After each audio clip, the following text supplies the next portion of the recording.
Evo nas u glavnom gradu Crne Gore, a pitat ćemo Podgoričane imaju li kod kuće Njegoševu sliku ili gusle. Nemam ni jedno ni drugo, Njegoš nemam. Ja ne. Imamo Njegoševu. Imam i Njegoševu sliku i gusle. Nemamo. Ni jedno ni drugo. Ja imam gusle. Gusle. Nemam ni jedno ni drugo. Ni jedno ni drugo. Ništa.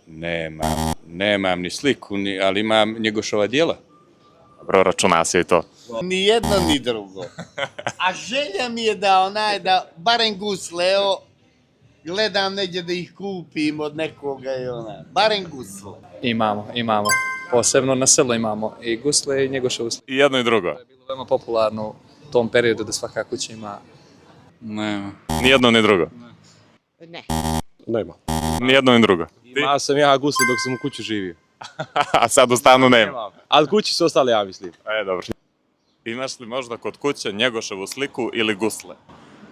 Sliku imam gorski vijenac, pa on je na slici. To svakako. Može i to prihvatam. Imam A šta tačno? sliku. Njegoševu. Da. Da li možda kod kuće imate Njegoševu sliku ili gusle? Nemam. Ni jedno ni drugo.